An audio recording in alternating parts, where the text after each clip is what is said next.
Let's talk about the vertical line test for functions. It says if you can draw a vertical line anywhere on a graph so that it hits the graph more than once, the graph is not a function.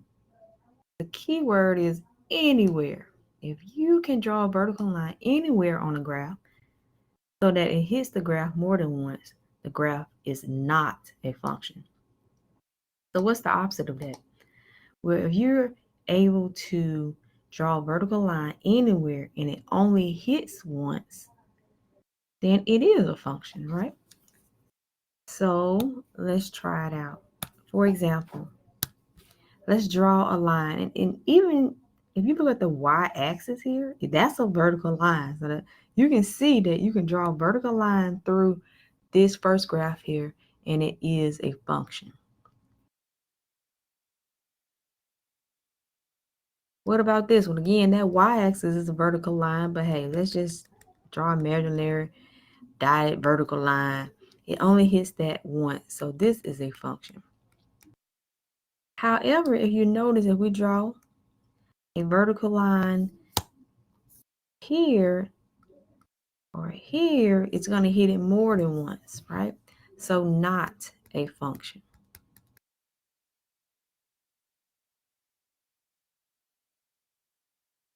All right, let's look at this graph here. Is this a function? So you may already have said no, it's not a function, and you would be right. For example, if I were to draw a vertical line right here, I would hit that vertical line, that graph, more than once. Here I would hit it, right? And here I would hit it. What is this point? This point is -10, 20. And what is this point? This point is also -10, -10. Now, we've already discussed that if your x value goes to more than one y value, like -10 and 20, this is not a function. Your x value has to go to only one unique y value to be a function. Let's move on to zeros of a function. This is pretty much the same thing as earlier when we talked about find an x such that f of x equals 0. Remember that? Find all real values of x such that f of x equals 0. This is the same. So learn the terminology. Zeros of a function is when your x value, you find the x value that makes the function 0. So you're finding the x value that results in your y being 0. In other words, set f of x to equal 0 and solve. This is the same thing as finding your x-intercepts. So let's try it. Again, we are just setting the f of x to 0. So you can write it like this, or you can just say -3x plus 7 equals 0. I like the 0 on the right side, but it doesn't matter. We'll subtract 7. We get -3x equals -7. Divide by -3. X equals 7/3. So when x equals 7/3, our y equals 0. So if we wanted to write it as an x-intercept, what is a point on our graph? The point on our graph is 7/3, 0. Because we plugged in a 0 for our f of x or our y. And what we ended up for our x was 7/3. So anytime your y is 0, this is called your x-intercept. It's called also is x-intercepts and zeros of a function and roots. All of these things are associated with each other. All right. Here I say download graphing app and compare results. So now download desmos.com. And when I say download, it's a free app. You can put it on your phone or you can just go to desmos.com. So the app is Desmos, right? But if you're on your computer, go to desmos.com. Function, our original function here, negative 3x plus 7. And as you can see, our x-intercept is here. Look at it. It's right here. It says 2.33, and you see the threes are repeated, comma 0. That's our x-intercept, okay? This is our x-intercept right here.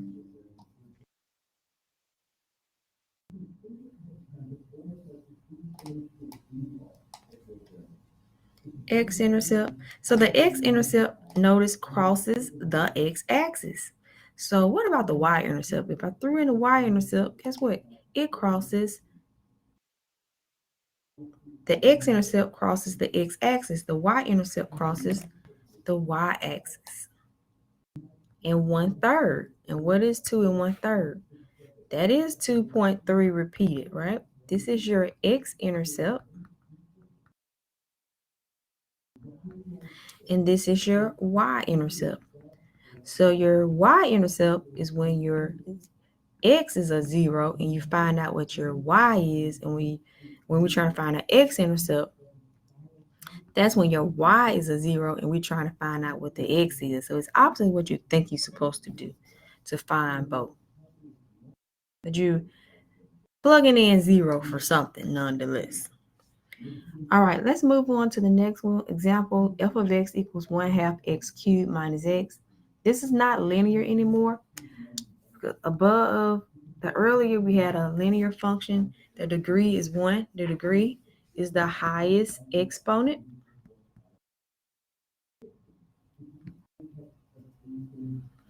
So we ended up with one answer, right? Our degree was 1.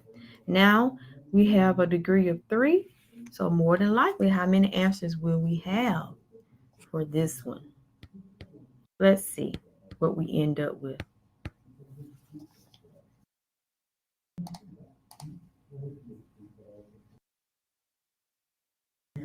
All right. We're going to set 1/2 x cubed minus x to equal 0. And I want you to think about how would you solve here. Again, anytime we have a degree of 2 or more, we don't do that what we do when we have linear equations. When we subtract 7, we have multiple x's now. So more than likely we have to do something else besides subtracting or adding something to one side. What I would like to do is get rid of this fraction. So I'm going to multiply both sides by 2, or the reciprocal of 1/2, so that I get rid of this fraction. So now if we multiply 2 times 1/2, we just get x cubed. 2 times this negative x, negative 2x. 2 times 0, 0. Now this is much lovelier, don't you think, than where we began. So now I see that we can take out a GCF x. X is in common. X squared minus 2 equals 0. Now we can't factor anymore because of this 2. 2 is not a perfect square. Therefore, we do not have a difference of squares. Therefore, we are forced to just go ahead and set each factor to 0. So one possible solution is 0, right? Because if that x was a 0, obviously our whole answer would be 0. Or what we can do here, since this is not factorable, then we are forced to add 2 here. X squared equals 2. Now keep in mind this is a 2 here.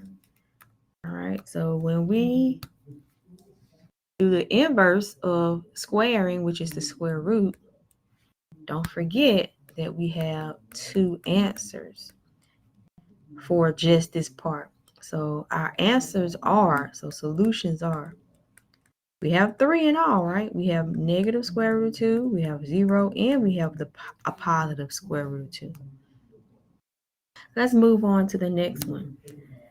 Let's set square root of 10 minus x squared to equal 0. All right, that means we need to square both sides, get rid of this radical. Then we have 10 minus x squared equals 0. That is not factorable again because that 10 is not a perfect square. Therefore, we are forced to move something to one side. So let's move the x squared. So it's on the other side. So that's 10 equals x squared. We're going to square root both sides. Don't forget though, that's a 2 there, which means that we're going to have two answers. Plus or minus the square root of 10. And what you can do is go to Desmos, graph these so you can see that these are x-intercepts showing up on your graph here. All right, let's go to the next one, h of t. Now we're just switching the variable, but it works the same way. We're going to set the function 2t minus 3 over t plus 5 to equal 0. I want to get rid of this fraction, so how would we do that? We need to multiply both sides by the denominator to get rid of the t plus 5. All right, so we have 2t minus 3 now equals 0. Let's add 3 to both sides. 2t equals 3.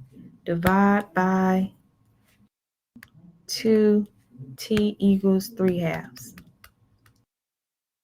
All right, and now, so this is now called a t-intercept because we're not dealing with x's anymore, right? So if you had to write it as a point, it would be t comma h of t, right? Because the function was called h of t, not f of x. So you would write your point as 3 halves comma 0 because we replaced the h of t with 0. That's how you would write it as a t-intercept or like an x-intercept. All right, moving on to increasing, decreasing, and constant functions. So in this section, we want to figure out what intervals of the function is decreasing, increasing, or constant. So for this section, we're only looking at the x-axis, but we are tracing our function from left to right. We're reading it like a book, right? How do you read? You read from left to right. So we start over here. And we trace, and notice we are going down. So that is a decreasing interval. From where to where though? On the x-axis. From where to where? So it's decreasing from -2 to 0. And for whatever reason, this textbook exclusively uses parentheses for writing out answers to decreasing, increasing, decreasing, and constant intervals, okay? So you don't have to worry about brackets or parentheses for this section. You do have to be concerned about brackets or parentheses for domain and range, but not for decreasing, increasing, and constant. So we're just going to put -2 to 0. We're just going to put parentheses. I have an idea why this textbook did that, because some textbook exclusively uses brackets only, but this textbook exclusively uses parentheses and not brackets. All right, let me show you why. Okay, here it's constant. It's constant from where to where? Where we're going to change it up. Constant from here to here. Where is that? From 0 to 2 on the x-axis. So notice we said that it was decreasing from -2 to 0, and then we said it was constant at 0. Now, if we had put a bracket here and put a bracket here, we're saying that it's both decreasing and constant at the same time. So that's the reason why I think the book says just use parentheses. but some books exclusively uses brackets. But that's my theory why they didn't want to use brackets. All right, increasing interval is from here to here, right? And where is that on the x-axis? That's from, and always put your intervals from least to greatest. Please don't put a number higher, the highest number first and then the lowest number. That doesn't look right. All right, put the lowest number first. So 2 to 4 is the interval that we are looking for. All right, this concludes the video on vertical line test for functions, zeros of a function, and increasing, decreasing, and constant intervals of a function.